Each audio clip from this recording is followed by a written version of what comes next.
I'm Josh Kelly, welterweight, currently 6-0 fighting for the Commonwealth title. Follow Sport Icons. Now, I've noticed over the last 24 hours or so, there's been quite a few rumours circulating that Kell Brook is about to announce his retirement, or he's contemplating retiring, all that kind of stuff. And I've just been sat back watching thinking, okay, well, until Kell Brook says something, I'm not really going to believe the headlines. You know how these people are. So either way, Kell Brook, literally 3-4 minutes ago now of me recording this video, announced that he's in fact not going to retire. He doesn't know where all these rumours come from, etc. And he's chasing the big fights.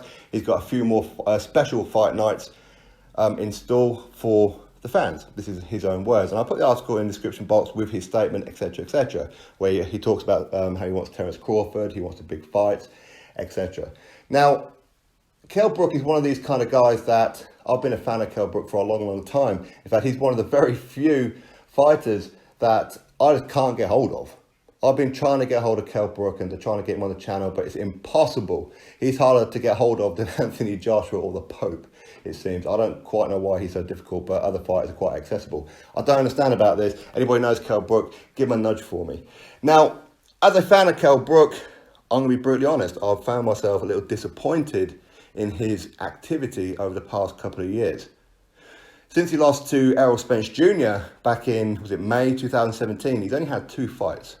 Rabchenko at 154, and then of course against that Australian lad, was it Zephyr, I think his name was.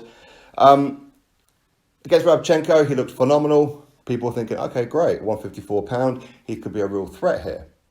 And when he won that fight, he became WBC silver champion in 154, which puts him in line for a world title shot against, at the time, the champion Jermell Charlo. Of course, Jermell has since lost to Tony Harrison. These guys setting up a rematch.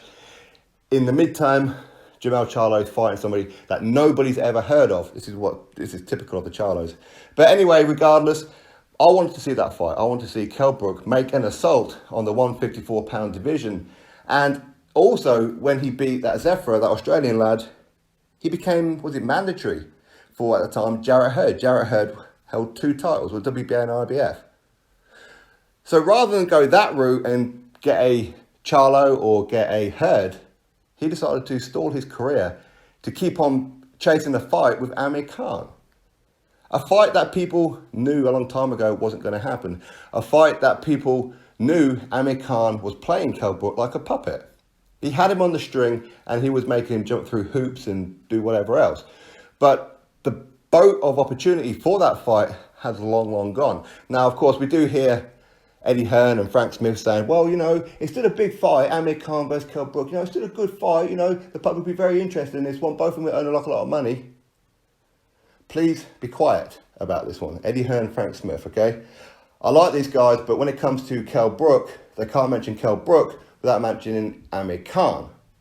That boat is gone. It's sailed off into the sunset. You can't even see that boat anymore. People are just not interested in that fight.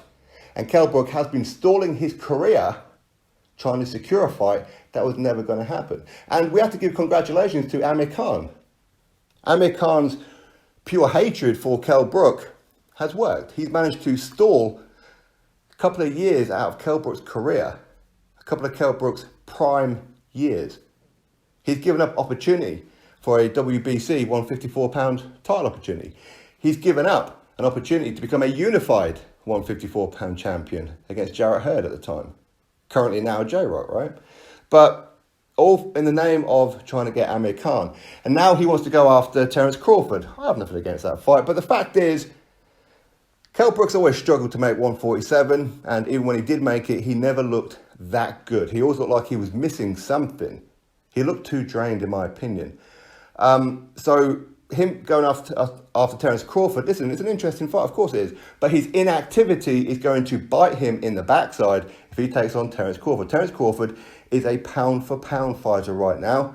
In addition to that, he's a 3-weight world champion. In addition to that, he's very active. Kell Brook is not active at all. He has allowed himself to stall his career. He's changed trainers from Dominic Ingle to Fulks, which, listen, I wasn't against that idea at all. It's a shame because, I always liked the Brook and Ingle relationship. I always liked these two together. But if he felt that going with John Fulks was a good opportunity and a good way to change up his career, great. Who am I to say anything on that? But the fact is, he's had opportunities. He could have become a two-weight world champion, or at least attempted to do it. But he didn't do it. Why? For Amir Khan.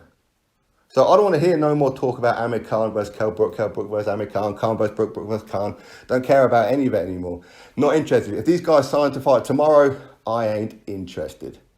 Honestly, it's just got to that point now. I feel that Kell Brook has allowed Amir Khan to stall his career. Maybe, listen, Kell Brook, you see, he's talking about it, which, as I said, the article is in the description box with his old statement, but he only wants the big fights. But the problem is, what big fights is he really going to get? His name, his radar, his prize has dropped because of inactivity. So, a fight against Terence Crawford, it's a very realistic opportunity. Of course it is. I think Bob Arum has openly said that, yes, him and Terence Crawford are quite willing to make that fight and come to the UK and have that fight as well, which is great.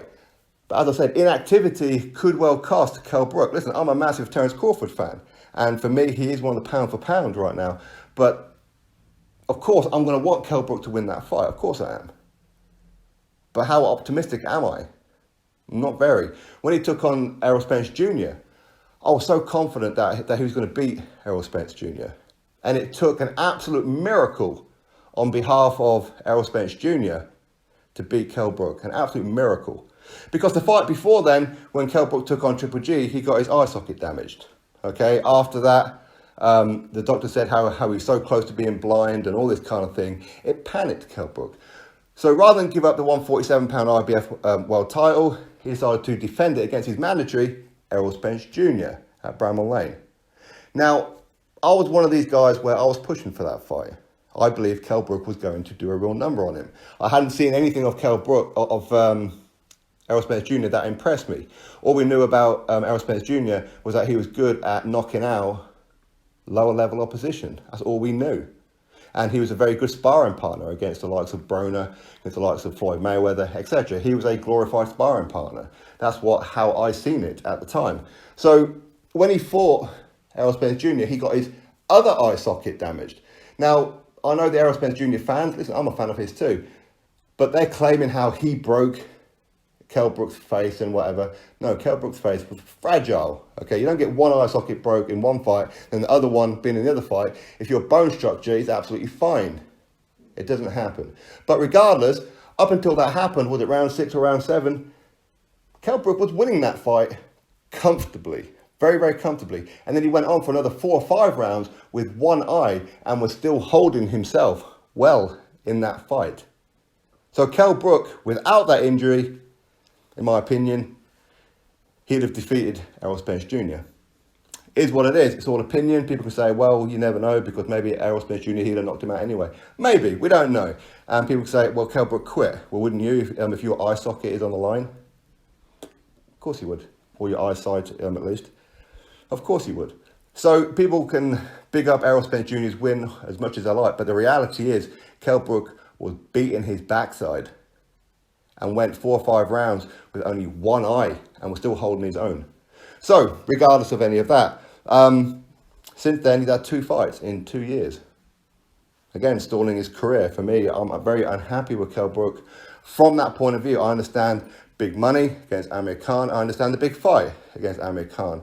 But you should always have a plan B. But he never had a plan B. He could have been challenging for the 154-pound titles. For 3 titles, WBC, WBA, IBF. Didn't want to do it for whatever reason. Tried to chase Amir Khan, stalled his own career. Now he wants to go after Terence Crawford, who just recently beat Amir Khan. That's fine, but inactivity could play a major, major role in this fight. Don't get me wrong, Kell Brook will go in there fully confident he's going to beat him. He's the bigger guy. But he's got to get down to 147. This is the problem. He had the opportunity to become a 2-weight world champion. At one time, he was talking about that. I don't quite know why it didn't happen. No idea. But anyway, Kell Brook is not going to be retiring. In his own words, he is chasing the big fights. He can only get himself motivated for the big fights. He was supposed to be on the Joshua undercard on June 1st at Madison Square Garden. Why he didn't fight on that card, I don't know. I haven't seen anything. I don't know whether Kell Brook pulled himself out or he got injured or he couldn't get an opponent. Don't know what it is. But if he can only get himself motivated for the big fights, then he's on a very, very limited window, isn't he? Because what big fights can he possibly get? He had the opportunity for some big fights. against Charlo or against Jarrett Head, but didn't take him. I don't know why he didn't take him, but listen, it is what it is. Either way, we have to wait and see what happens with Terence Crawford. Of course, I'm going to be Team Brook on that night, of course, as much as I am a fan of Terence Crawford, but I'm going to be Team Brook on the night and hope he can do it. I'm just not confident of it. And I think a lot of that is down to inactivity, because he has been allowing Amir Khan to play him like a puppet for quite some time. So anyway, that's my thoughts on it all. You drop me yours, click thumbs up, and of course subscribe. Catch you all on the next video.